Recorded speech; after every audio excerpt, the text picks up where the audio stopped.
안녕하세요. 재밌는 정치, 즐거운 보, 언제나 듣고 싶은 이야기만 하고 싶은 수능 개념 정치를 맡은 박봉입니다. 신나는 노래가 나오고 있죠. 네, 강승윤 씨가 부른 본능적으로라는 노래입니다. 이 노래는 원래 윤종신 씨가 불렀죠. 근데 그때는 별로 이렇게 반향이 없다가 이 강승윤 씨가 부르고 나서 와 인기가 끌었어요. 네. 그런 거 보면 정말 자기에게 어울리는 게 있는 것 같아요. 네, 그런 생각이 듭니다. 그래서 제가 트윈위원회 박봄처럼 머리 막 이렇게 묶고 막 이렇게 화장 하고 여기 나타나면 여러분들 대표와의 대화에 막 올리실 거죠. 선생님이 이상해서 못 보겠어요. 막 이렇게 올리실 거죠. 그렇죠. 제 복장은 이렇게 하는 것이 여기서 가장 어울리는 것 같다라는 생각이 들어요. 이런 얘기 왜 하냐면요. 고3 때, 고등학교 때 여러분 인생의 마지막 고등학교식입니다. 마지막. 이제 두 번 다시 고등학생이 되고 싶어도 될 수 없어요. 정말. 그렇다면 이 고등학생에게 가장 어울리는 모습을 하고 있어야 된다고 생각합니다. 저한테 선생님 너무 고르타분해요. 이렇게 말씀하지 마세요. 왜냐하면 제가 고등학교 때 참 고등학생답지 않게 치마도 줄이고 이렇게 하고 이렇게 하고 사진을 찍어놨더니요. 너무너무 창피해서 고등학교 때 남는 사진이 한 개도 없더라고요. 내 고등학생 시절은 정말 예쁜 고등학생이 아니었더라고요. 그래서 마지막 남은 1년은요. 진짜 예쁜 고등학생의 모습으로 여러분에게 맞는 그런 모습으로 1년을 열심히 하시길 바라겠습니다. 여러분 인생에 다시 오지 않을 이 시기예요. 내년에 내후년에는요. 여러분 마음대로 하고 다닐 수 있거든요. 그 시기에 누릴 수 있는 그 모습 그대로 아름답게 그려주셨으면 좋겠습니다. 네, 오늘 이 시간에는요. 18강이고요. 여론과 언론입니다. 그래서 이런 자료화면을 준비했습니다.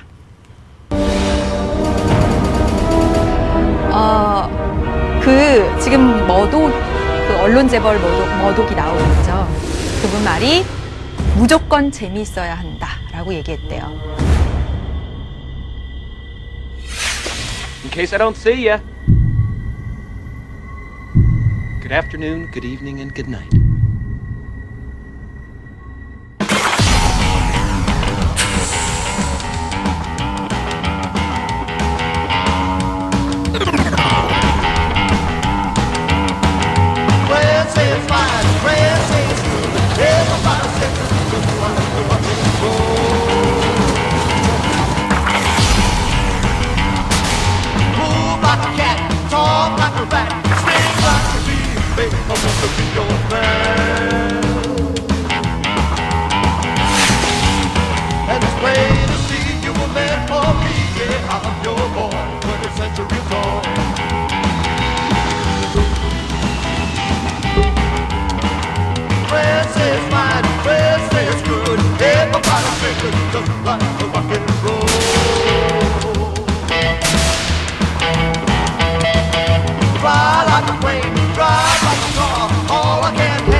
그 175개의 언론사를 소유하고 거기서 끊임없이 재밌는 것들, 스포츠 이런 것들을 내보내고 있습니다. 여러분, 바람직한 언론이다라고 생각이 드십니까? 아니죠. 오늘 그 얘기를 해보려고 합니다.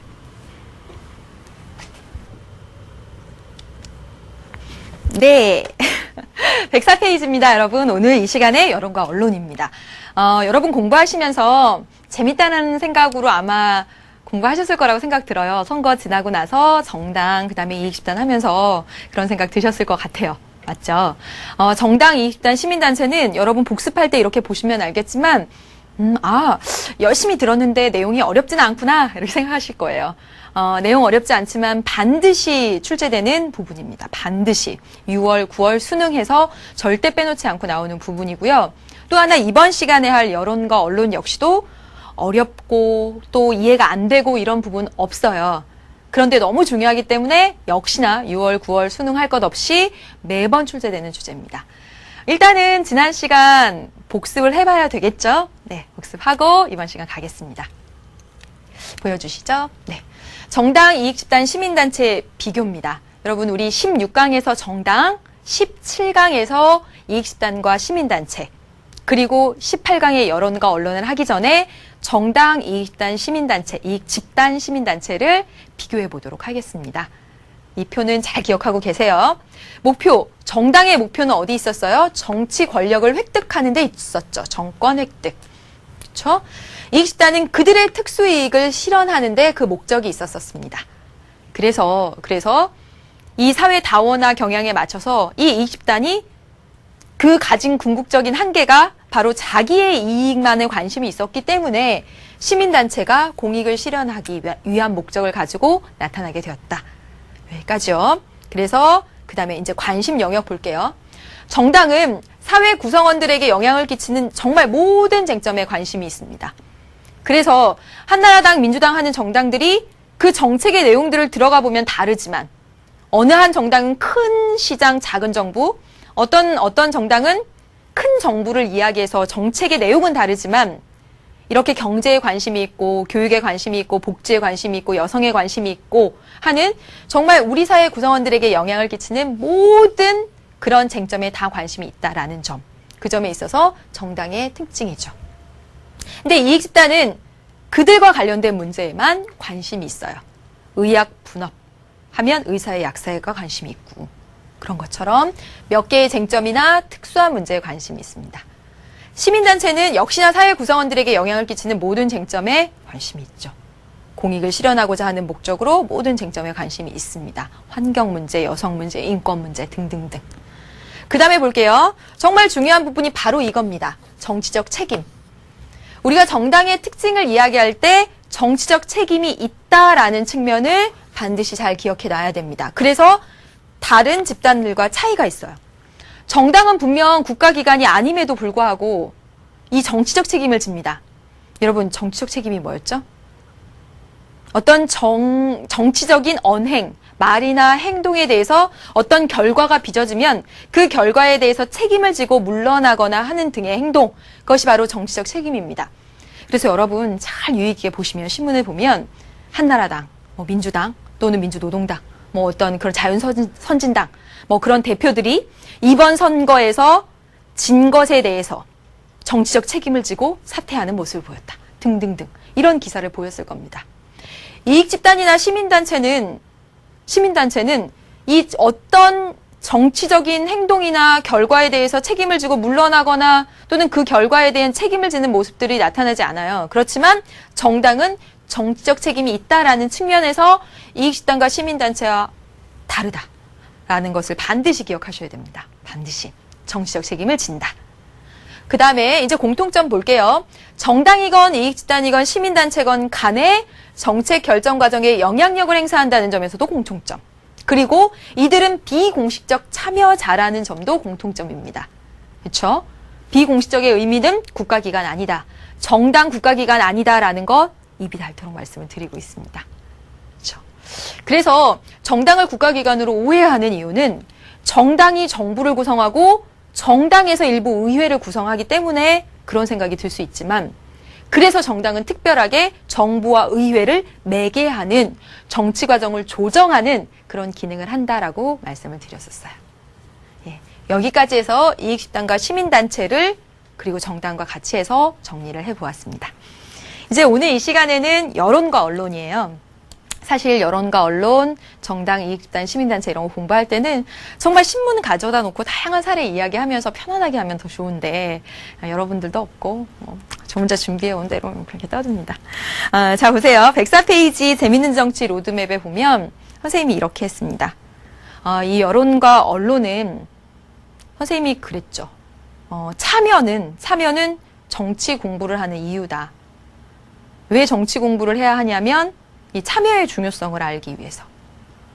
역시나 같은 맥락으로 이 여론과 언론은 거기 보세요. 로드맵에 정치 공부의 핵심이다. 민주주의 사회이기 때문에 여론이 형성되는 거고 민주주의 사회이기 때문에 언론의 자유가 보장되는 거거든요. 그래서 오늘 여론은 뭔지 진짜 많이 들어봤잖아요. 국민들의 여론을 수렴하여 어쩌고 저쩌고 정말 많이 들어봤는데 이 여론이 뭔지 그리고 언론의 자유가 무엇인지 이런 이야기들을 해나가 보겠습니다. 그리고 이 단원을 다 정리를 하죠. 자 보세요. 오늘 18번째 시간 여론과 언론입니다.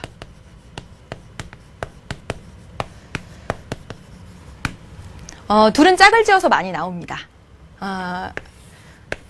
조금 있다가 여론을 설명할 때 말씀드릴 때 알겠지만 이 여론을 형성하는 이 주체들은 시민단체도 또는 정당도 정당의 기능이기도 하고 이익집단의 기능이기도 하고 또 시민단체의 기능이기도 합니다.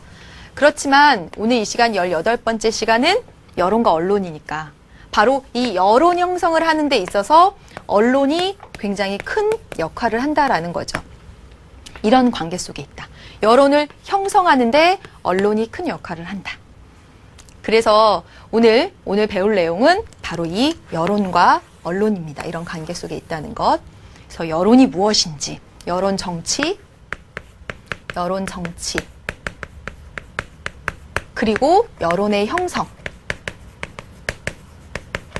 대해서 공부를 해보고요. 그 다음에 언론은 무엇인지, 그리고 언론의 자유는 무엇인지, 그리고 언론의 역할은 무엇인지 이런 이야기들을 편안하게 해보도록 하겠습니다. 네, 먼저 첫 번째 여론입니다. 여론에 대해서 이야기를 해볼게요. 선생님이 그림을 그려가면서 이야기를 해볼게요. 정말 그 많은 사람들이 모여 사는 현대사회는 진짜 많은 일들이 벌어지고 있잖아요. 정말 많은 일들이 벌어지고 있습니다. 그것을 우리가 쟁점이다라고 얘기를 해요. 쟁점은 다수의 사람들과 관련이 있는 그런 사회 문제를 의미합니다. 네, 저와 남자친구가 헤어져가지고 둘이 싸우는 건 쟁점이 아닌 거죠. 네, 다수의 사람들과 관련이 있는 그런 문제들이 일어나죠. 네. 이런 쟁점에 대해서 각각의 개인들은 굉장히 막연한 그런 감정과 생각들을 갖고 있습니다. 예를 들어서 얘기해 볼게요. 동강에 댐을 건설한다라는 뉴스가 계속 나와요. 신문에서 뭐 어디에서 계속 나와요. 그러면 댐을 건설하는구나 이런 사람도 있고 동강처럼 아름다운 강에다가 왜 인위적으로 댐을 짓지? 라고 하는 사람들도 있고 동강 근처에 수해가 많이 난다는데 그거 막으려고 하는구나 라는 사람들도 있고 무관심한 사람들도 있고 개인들은 굉장히 막연한 감정이나 생각들을 가지고 있습니다. 그럴 때 바로 정당, 우리가 지지난 시간 배웠던 정당, 이익집단, 그리고 시민단체, 그리고 언론, 오늘 배울 이 언론 등등이 바로 여론이라는 것을 형성합니다. 네. 그럼 여론이 뭔데? 여론은 이 쟁점, 즉 공공의 문제에 대한 다수의 생각입니다.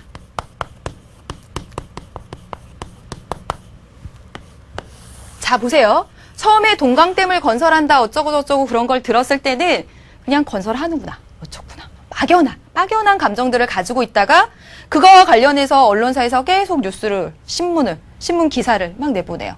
시민단체가 무슨 서명을 받고 뭐 등등의 활동을 해요. 네. 또 이렇게. 또 뭐 경제 거기에서 뭐 건설업을 하는 그쪽에서는 이게 계속 추진되도록 막 영향력을 행사해요. 막 이런 과정을 통해서 이 동강댐 건설이라는 공공 문제에 대해서 국민 전체가 다수가 지지하는 뭔가의 그런 생각들을 만들어냅니다. 그게 바로 뭐냐면 여론이에요. 그럼 지금 보셨다시피 여론을 형성하는데 우리가 지난 시간 그 전 시간에 배운 그리고 우리가 앞으로 배울 이런 사회 집단들이 영향력을 행사하는구나. 여론 형성하는 역할을 하는구나. 그럼 자 보세요. 동강댐 건설에 대해서 공공 문제에 대해서 국민 다수가 그건 환경을 해치고 안 되겠어 라는 그런 다수의 생각이 형성이 됩니다. 그럼 이제 다시 정당, 이익집단, 시민단체, 그리고 언론만 동그라미 칠게요. 이번 시간에 배우는 거니까. 이런 여론을 전달합니다. 어디다가 정책 결정 기구에다가 전달하게 되는 거죠. 그럼 자 보세요. 첫째. 정당, 이익집단, 시민단체, 언론 등은 여론을 형성하고 여론을 전달하는 기능을 하고 있구나. 그리고 현대 민주주의 사회에는 이처럼 정책 결정 기구 어디죠? 의회나 정부가 이렇게 다양한 여론들을 수렴해서 정책을 결정해 가는구나 라는 것을 알 수가 있습니다. 그래서 실제로요. 자 보세요. 이게 상향식으로 여론이 형성되고 있는 거죠.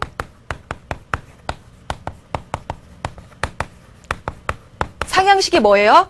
밑에 있는 국민들이 위를 보고 막 얘기를 해서 그것을 받아들여서 정책을 결정하는 거죠.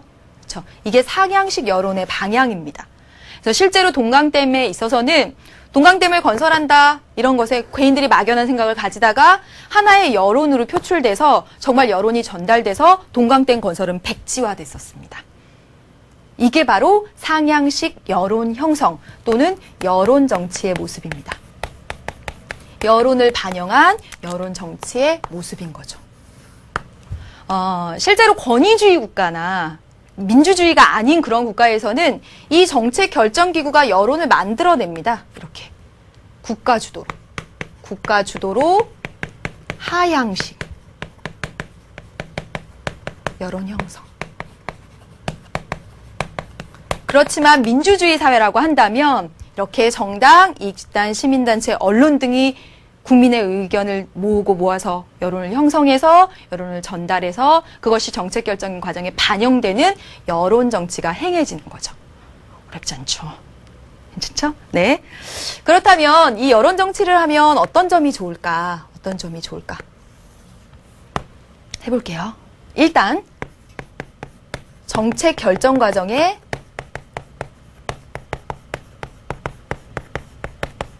뭐가 들어가요? 국민의 동의와 지지가 들어가죠.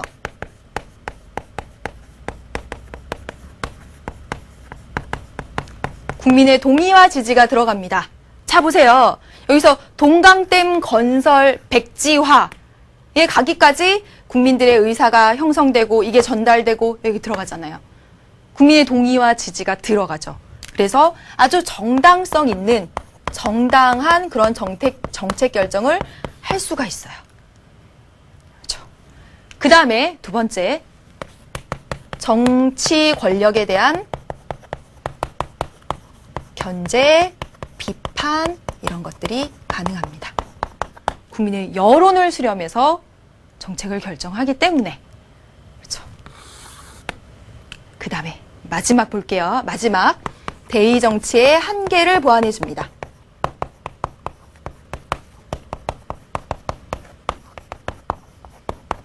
여러분, 대의 정치라고 얘기하면 보통 누구? 우리가 대표를 뽑아서 그 대표로부터 대신하게 하는 거죠.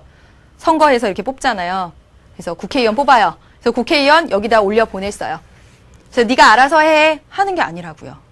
네가 알아서 해. 우리가 그때 뽑아줬으니까 선거를 통해서 그래 대통령 뽑고 국회의원 뽑아줬으니까 니네가 알아서 해. 그런 것이 아니라 많은 쟁점들을 이렇게 여론을 형성하고 여론을 전달해 가면서 여기에 영향을 끼침으로써 이 의회가 또 정부가 정책 결정하는데 여기 견제와 비판 그리고 의회의 한계 보완 이런 역할들을 한다라는 것입니다. 여러분 어렵지 않죠? 네, 다 정리됐습니다. 다 정리됐습니다. 여론이라고 하는 것은 공공 문제에 대한 다수의 견해다. 그것들을 형성하고 그것들을 전달하는 건 우리가 지난 시간까지 배웠던 그 정당, 집단, 시민단체들이 한다. 이것들이 전달돼서 정책이 결정되는 걸 여론 정치라고 한다. 여론 정치는 국민의 의사가 반영되는 국민의 동의와 지지가 들어가는 것이기 때문에 아주 정당성이 높고 정부를 감시할 수 있고요. 계속 보잖아요. 이렇게 보잖아요. 의회의 한계를 보완할 수 있다. 여기까지 봤습니다. 됐죠? 여론의 형성에는 두 가지 형태가 있습니다, 여러분. 예, 여러분 어디 보시면 유형입니다. 여론의 유형에는 두 가지가 있습니다. 104페이지 이제 중간이에요. 선생님 이거 도시카에서 지금 그렸는데 이 내용은 여러분 아래 선생님이 노트 해가지고 이렇게 빈칸 뒀잖아요. 거기다 그리면서 한번 정리하시면 되겠습니다. 네. 여론의 유형만 이제 한번 볼게요. 여론의 유형은요, 이게 있습니다. 합의형과 분산형이 있습니다. 분산형. 합의형은 뭐냐면 지배적인 여론이 형성되어 있는 거예요. 어떤 쟁점에 대해서 국민 대다수가 찬성하는 지배적인 여론이 있어서 그것을 정책에 반영해서 국민적 합의가 있기 때문에 지배적 여론이 있다는 건 국민적 합의가 이루어졌다라는 거고 이것을 정책에 반영하면 국민 대다수가 좋아. 그렇게 했으면 좋겠어. 라는 지배적 여론이 있고 그것을 정책에 반영한다면 전국이 안정적이 되겠죠. 그림을 그려보면 이렇습니다. 어떠냐면요. 자, 보세요. 매우 찬성, 매우 반대. 이렇게 되어 있는데 한쪽으로 의견이 이렇게 모아진 상태. 또는 이렇게 하면 매우 반대로 이렇게 모아진 상태. 그럼 보세요. 국민 대다수가 여기 100%라고 한다면 대다수가 매우 찬성이거나 또는 대다수가 매우 반대거나 이런 모양이 나타나면 이런 모양이 나타나도 되고요. 또는 이런 모양이 나타나도 됩니다. 이렇게 되면 이것이 바로 합의형의 여론입니다. 예를 들어서 해볼게요. 예를 들어서 해보면 선생님이 2010년에 연평도에 포격 사건이 있었다 그랬죠? 연평도 포격. 연평도 주민들이 깜짝 놀랐죠. 그 포격된 모습들 여러분 보셨을 겁니다. 그래서 연평도를 떠나와서 찜질방에서 생활하고 이런 것들도 뉴스에 나오곤 했습니다. 자, 보세요. 지배적인 여론은, 국민의 여론은 이 연평도 주민들이 원래 생활을 되찾을 수 있도록 국가가 열심히 지원해 줬으면 좋겠다라는 게 지배적인 여론입니다. 그렇다면 그 여론을, 그건 국민적 합의예요. 정책에 반영해서 그것들을 그대로 실현한다면 반대하는 사람, 전국이 혼란스러울 일 없겠죠. 그렇죠? 이게 바로 합의형의 여론입니다. 분산형의 여론은 이거예요. 찬성과 반대가 아주 팽배하게 이렇게 부딪히는 거죠. 그래서 그림을 그려보면 이렇습니다. 매우 찬성, 매우 반대, 그리고 여기 50%. 이렇게 있으면 반은 찬성, 반은 반대 이런 모양이에요. 여기랑 여러분 달라요. 이건 다른 그래프 노란색 이렇게 매우 찬성의 100% 가까이 90몇 %, 또는 매우 반대의 이거 가까이 100% 가까이. 요거 1쟁점, 2쟁점 이렇게 된 거. 이거는 하나의 쟁점에 대해서 반반 나눠져 있는 모양입니다. 반반 나눠져 있는 모양. 하나의 쟁점에 대해서. 뭐 예를 들면 무상급식에 대해서 찬성 또는 반대. 또는 FTA에 대해서 찬성 또는 반대. 이렇게 찬성 반대가 이렇게 나눠져 있으면 어떤 한쪽의 여론을 수렴해서 정책으로 결정하기가 되게 어렵겠죠. 그래서 이게 분산형의 여론 모형입니다. 여기까지 해서 여론을 다 했습니다. 네. 여러분 그 다음 페이지로 이제 넘겨볼게요. 이제 언론입니다. 언론 이야기를 해보도록 하겠습니다. 언론하고 여러분 대중매체 헷갈리지 않나요? 언론하고 대중매체 안 헷갈리나요? 볼게요. 두 번째 언론. 언론의 의미부터 먼저 볼게요. 언론이라고 하는 것은 대중매체가 어떤 사건이나 또는 어떤 쟁점에 대해서 여기다가 취재하고 여기 해설을 붙여가지고 그래서 국민에게 알려주는 것.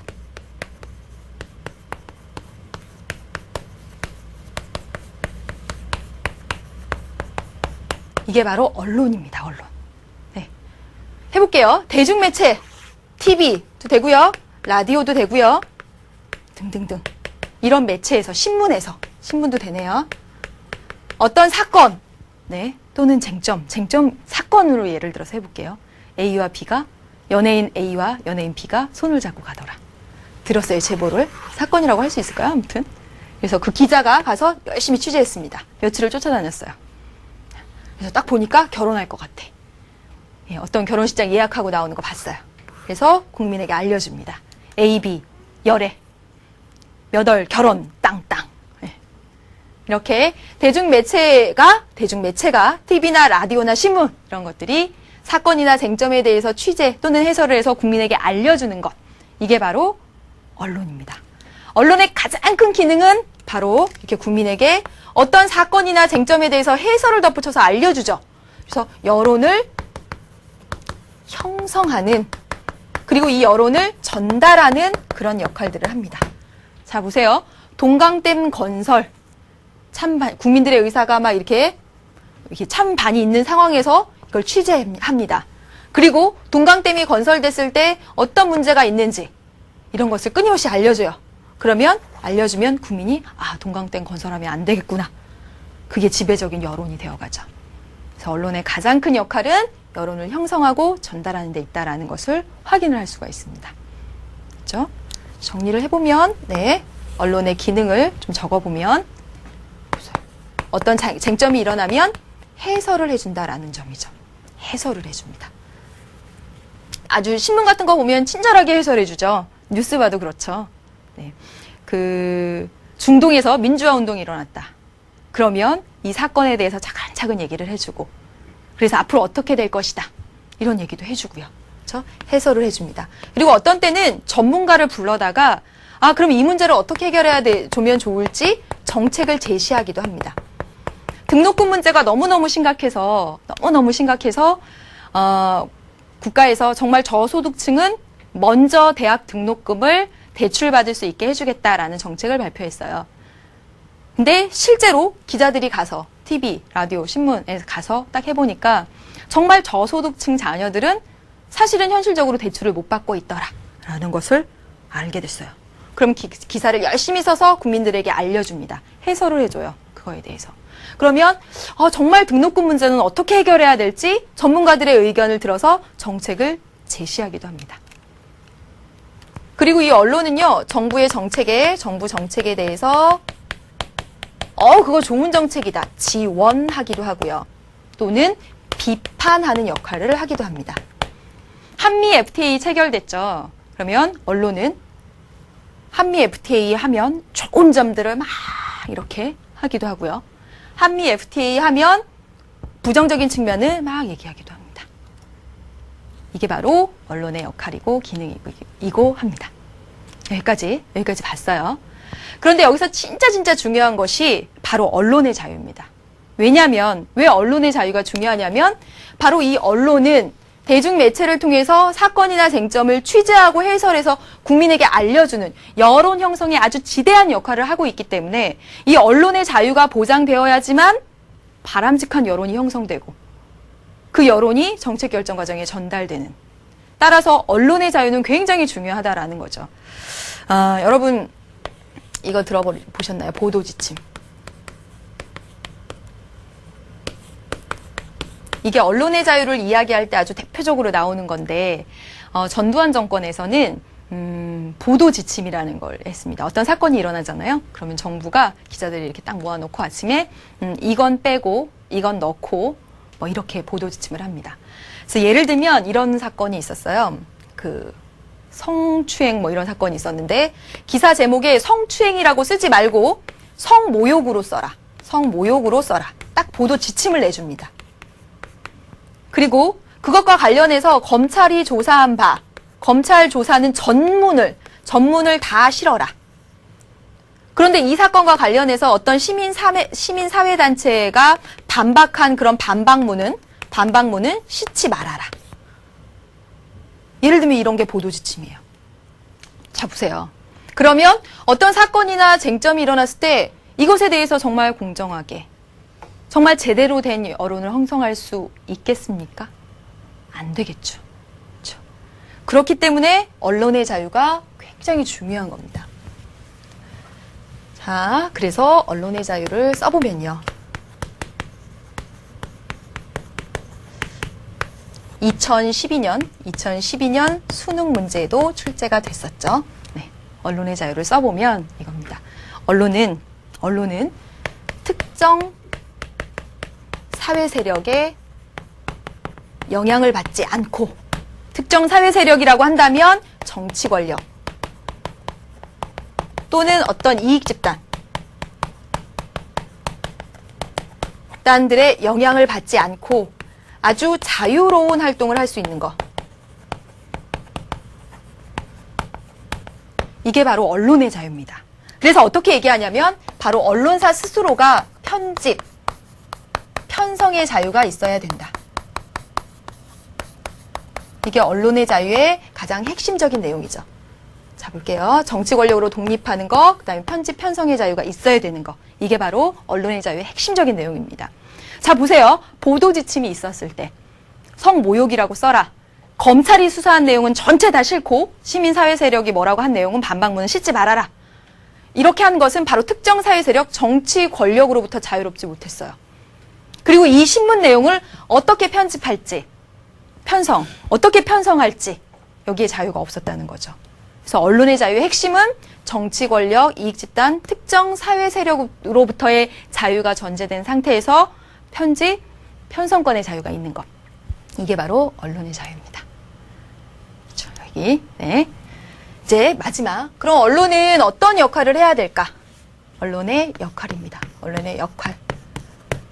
4가지. 이것도 종종 나오죠. 공정성 먼저 쓸게요. 정확성, 책임성, 공익성. 자, 공정성. 공정성이라고 하는 것은 언론이 어떤 특정한 사회 세력에 편향되지 않을 것.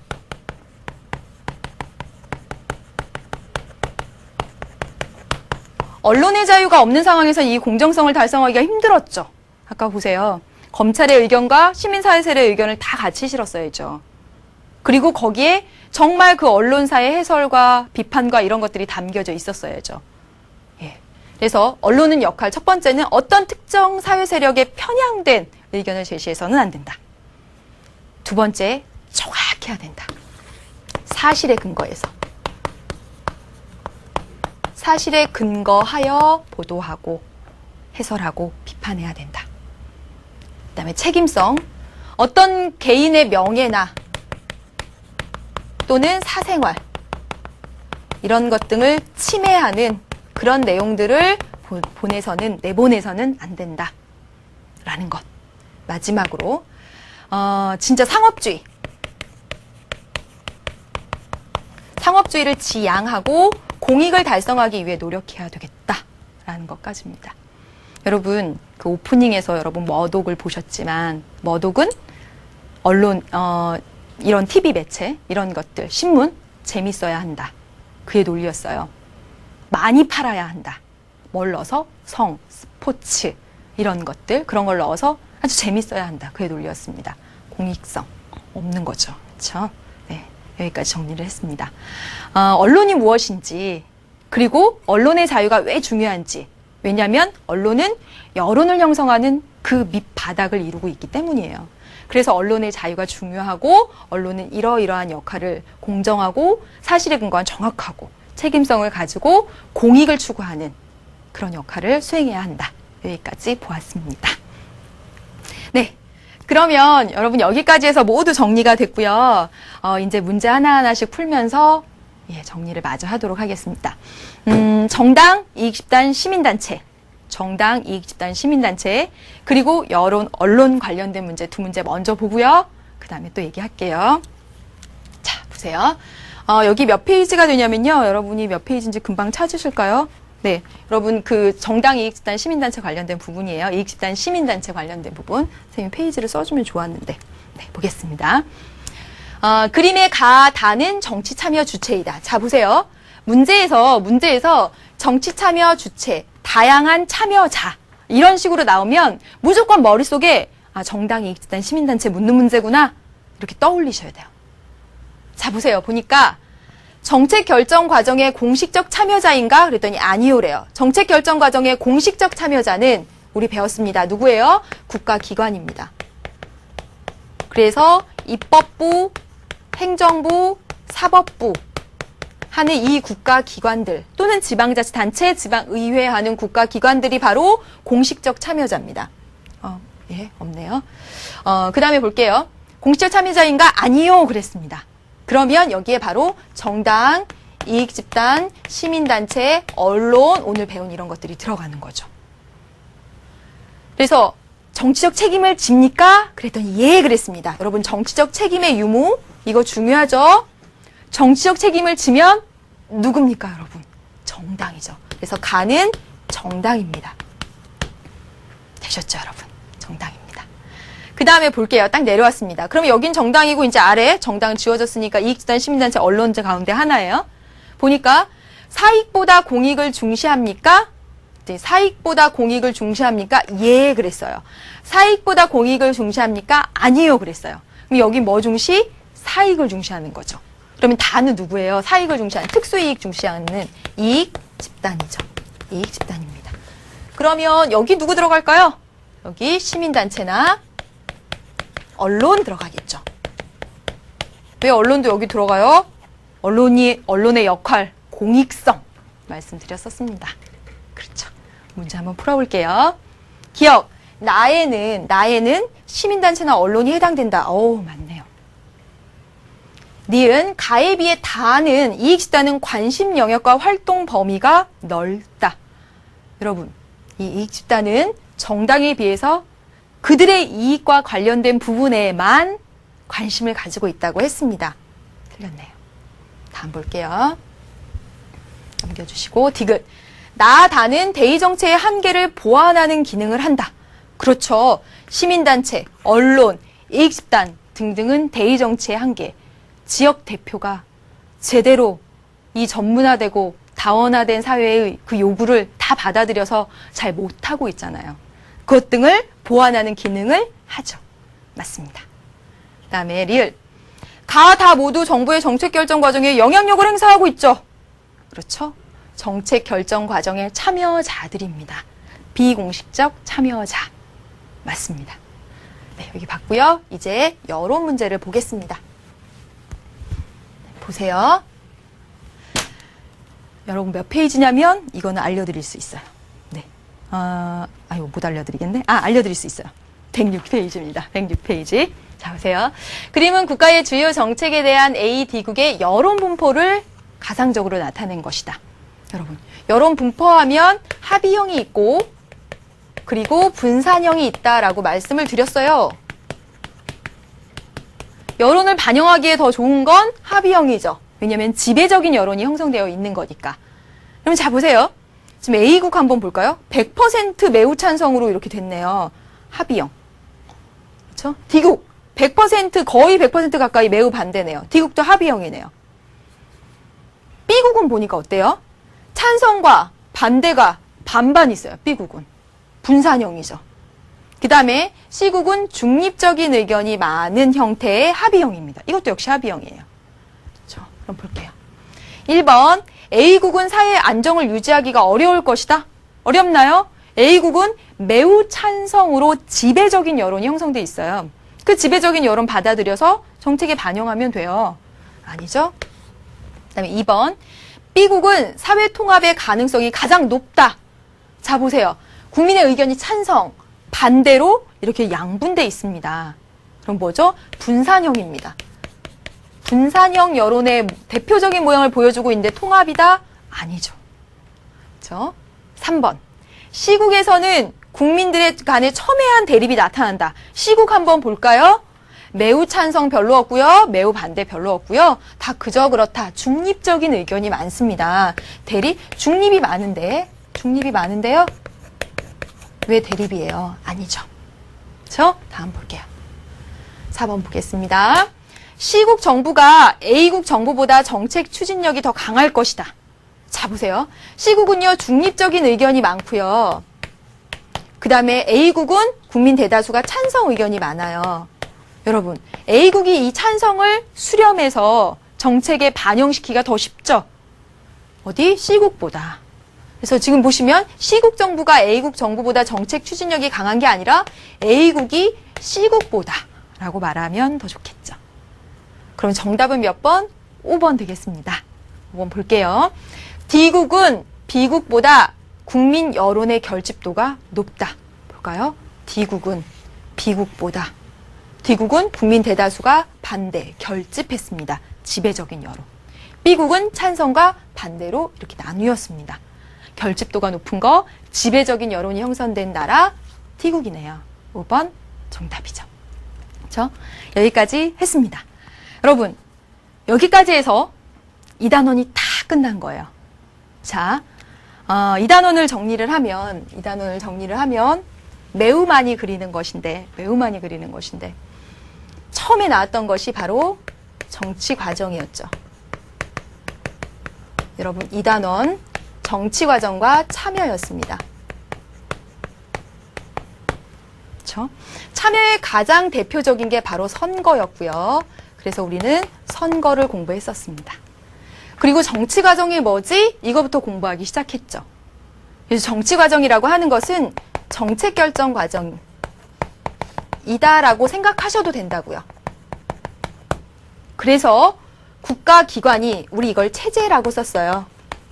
국가기관이 정책을 결정하면 하는데 국민의 의사를 받아들이고, 그래서 정책이 나오고, 그러면 그것들을 주체들이 평가해서, 정치 주체들이 평가해서 다시 집어넣고, 이게 정치 과정이죠.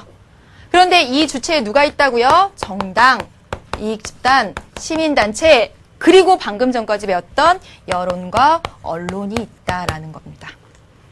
그래서 여러분, 이 단어를 다 정리를 하면 정당, 이익집단, 시민단체 이렇게 비교해서 혹은 정당만 단독으로 혹은 이익집단 단독으로 나올 수 있고, 여론과 언론은 반드시 한 문제가 출제된다는 거 다시 한번 말씀드립니다. 그리고 정치과정, 정책결정과정 사례와 함께 꼭 이해를 해두시고, 그리고 선거 완전 별표죠. 그래서 2문제 이상 매년 출제되고 있죠. 그래서 여러분, 이제 선거 문제로 마무리를 짓도록 하겠습니다. 무슨 몇 번씩 풀 거냐면요. 먼저 말씀드릴게요, 여러분.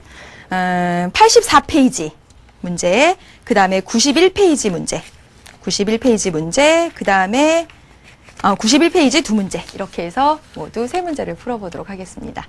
먼저 84페이지 문제 보시죠. 자, 볼게요. 자, 그림 가나는 대통령 선거에서 당선자 결정 방식을 보여준 것이다. 여러분, 당선자 결정 방식, 당선자, 대표자 결정 방식에 따라서 다수 대표제가 있었고요, 소수 대표제가 있었고요, 직능 대표제가 있었고, 비례 대표제가 있었습니다. 기억하시죠? 예. 다수 대표제는 소선거구제의 짝꿍, 소수 대표제는 중대 선거구제의 짝꿍. 그쵸? 그런데 다수, 가장 많은 표를 획득한 한 사람이 대표가 되는 건데, 이 다수 대표제는 여러분, 상대 다수 대표제가 있고 절대 다수 대표제가 있다라고 그랬어요. 상대 다수 대표제는 무조건 한 표라도 더 많이 획득한 한 사람이 대표가 되는 거죠. 바로 우리나라입니다. 대통령 선거, 국회의원 선거에서 한 표라도 더 많이 얻으면 당선자 되는 거예요. 그래서 뭐 국회의원 선거 보면 3표 차이로 국회의원에 떨어지고 붙고 하는 사례도 있었습니다. 네. 그런데 절대다수 대표제는 요건이 뭐예요? 과반수죠, 과반수입니다. 과반수를 요건으로 해요. 여러분 기억 잘 나실 거예요. 프랑스의 사르코지 대통령이 되기까지. 그래서 쫙 보시면, 자 보세요. 가 볼게요. 여기가 당선이 됐네요. 우리나라입니다. 지금 기호 1번은 기호 2번보다 몇 번, 4%라도 더 많으면 무조건 당선자가 되는 거예요. 과반수가 안 돼도 우리나라입니다. 그런데 프랑스라고 한다면 이렇게 했는데 과반수가 없어요. 그러면 1등과 2등을 다시 놓고 다시 결선 투표를 합니다. 여기처럼요. 자, 볼게요. 1차 선거에서 35%, 42%, 23% 갔어요. 그런데 과반수가 없어요. 그러면 1, 2등, 여기 기호 2번과 기호 1번을 두고 1, 2등을 두고 다시 2차 선거를 합니다. 그래서 기호 1번이 당선이 됐어요. 여기 보시면 과반수, 여기 보면 이게 절대다수 대표제다라는 거를 알 수가 있죠. 여기는요, 상대다수 대표제다라는 거 확인할 수가 있습니다. 문제 풀어볼게요. 1번, 가는 절대다수 대표제다. 아니죠? 아니네요. 2번, 나는 50% 미만의 득표율로도 정권 획득이 가능하다. 아니요. 50% 이상 나올 때까지 2차 투표합니다. 1, 2등을 가지고. 틀렸죠. 3번, 나는 가보다 후보자 간의 정책 연대 가능성이 더 높다. 그렇죠, 여러분. 자, 보세요. 여기서 35%, 42%, 23%예요. 기호 3번 떨어졌죠. 그렇죠? 그러면 기호 2번과 기호 1번은 3번을 자기 편으로 붙이려고 할 거예요. 그래서 지지자들을 끌어올려고.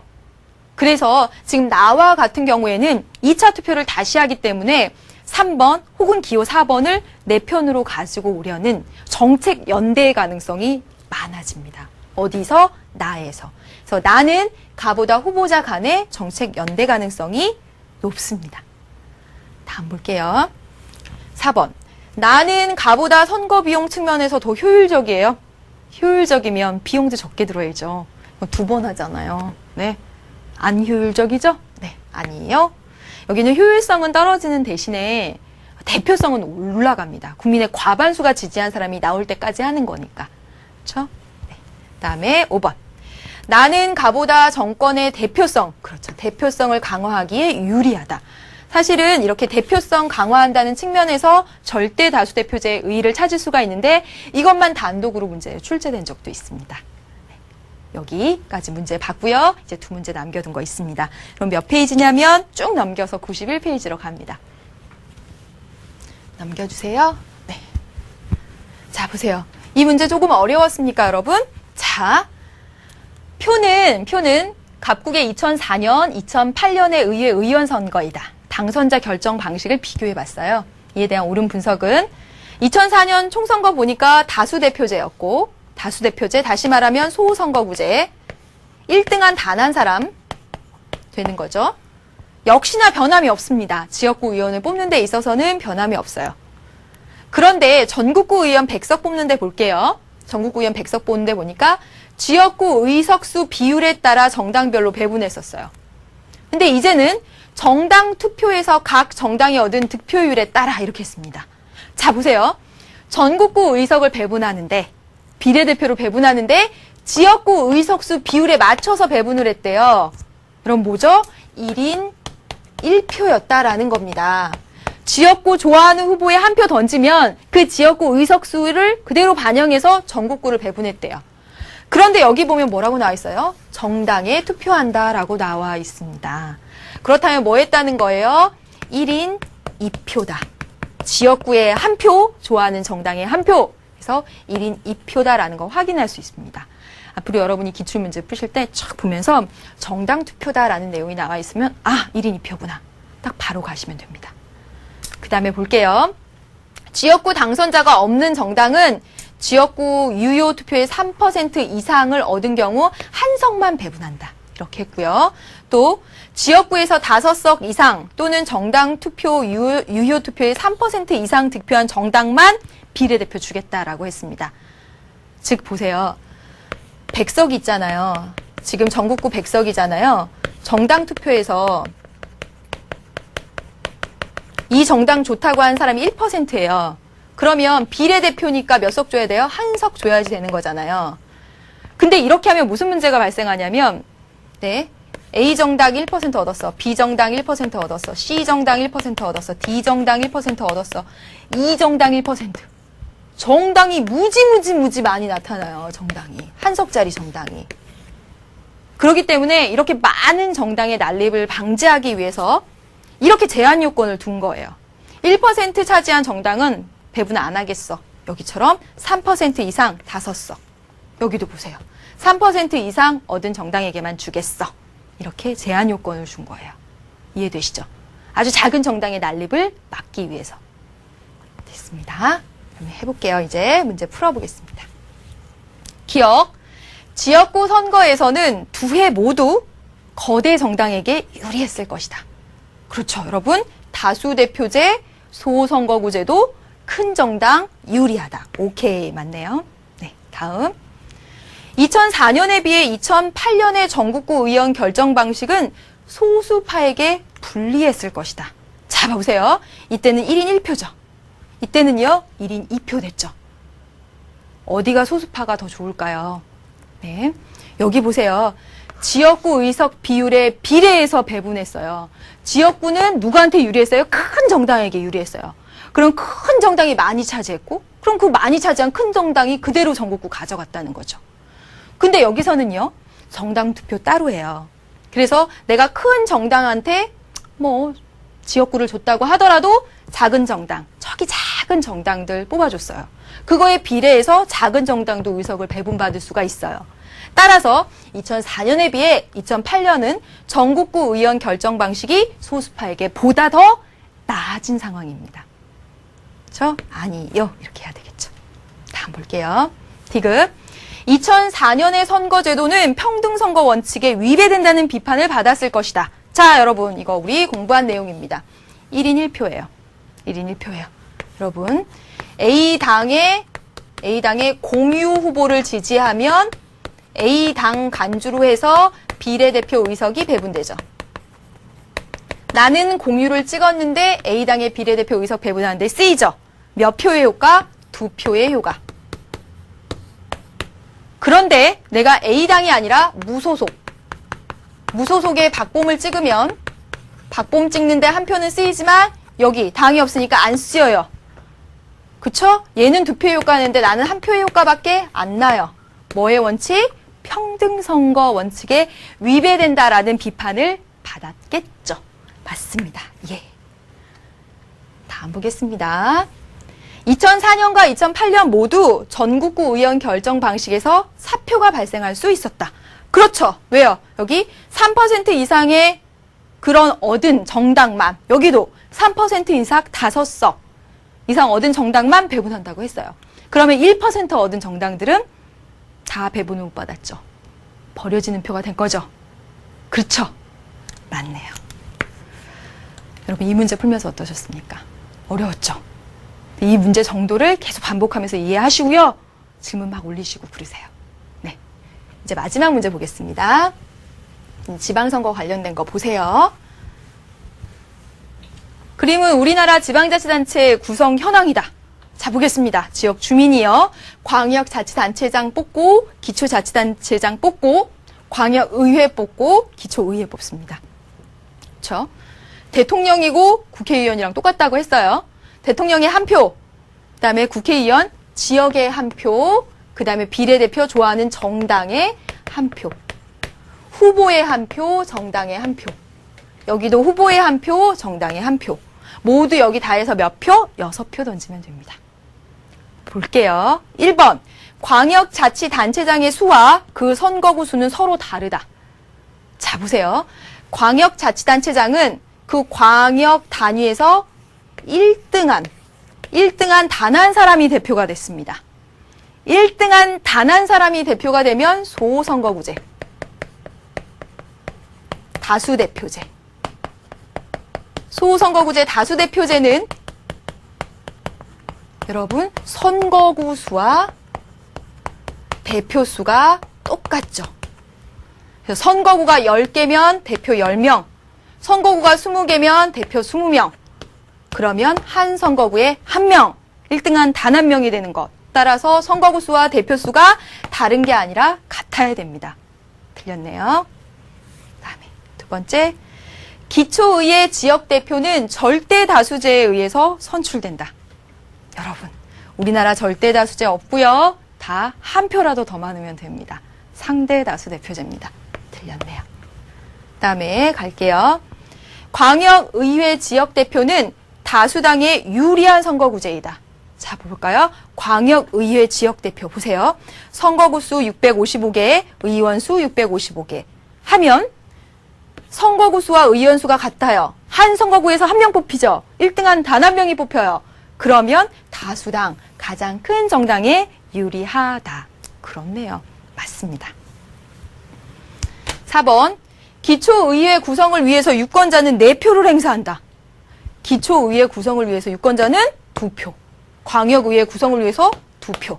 광역자치단체장 1표. 여기 1표입니다. 모두 6표죠. 우리가 국회의원 뽑기 위해서 2표 하는 것처럼 기초의회도 2표입니다. 그러니까 틀렸죠. 마지막, 광역의회 비례대표는 각 선거구에서 1명씩 선출한다. 여러분, 비례대표는 선거구에서 1명씩 선출하는 게 아니죠. 그렇죠? 정당의 투표에서 그 투표율에 비례해서 나눠주는 거죠. 선거구에서 1등한 단 1명씩 선출하는 거. 이거 이렇게 하면 뭐예요? 이게 소선거구제도죠. 비례대표는 소선거구제다. 그 말이랑 똑같은 말입니다. 그러니까 아니죠. 여기까지 해보았습니다. 여러분, 여기까지 해서 2단원을 다 마무리하려고 합니다. 선거 문제 풀면서 든 생각인데 선생님이 그래도 교육청 문제, 그나마 여러분들이 지금 풀어낼 수 있는 문제들을 풀면서도 여러분이 많이 어려워할 수 있겠다 이런 생각들을 했어요. 여러분, 이런 문제부터 차근차근 해 나가는 겁니다. 선생님이 여기 보면 그 평가원 문제로 확인하기 해서 2012학년도 6월, 9월 수능 문제들 올려놨거든요. 그거 보면서 모르겠다, 좌절하지 마십시오. 왜냐하면 단계 공부는 그런 느리게 하는 일 같아요. 과정이 있는 거니까 마음 급하게 먹지 말고요. 가장 기본적인 것들 2단원 전체 벌써 끝났습니다. 2단원 전체를 떠올리면서 정치과정, 참여, 선거, 정당, 이익집단, 시민단체, 여론, 언론 그 내용들이 고스란히 내게 잘 전달이 됐는지 이해가 됐는지 확인 또 확인하시길 바라겠습니다. 다음 시간에는 3단원입니다. 여러분 다음 시간에 만날게요. 안녕.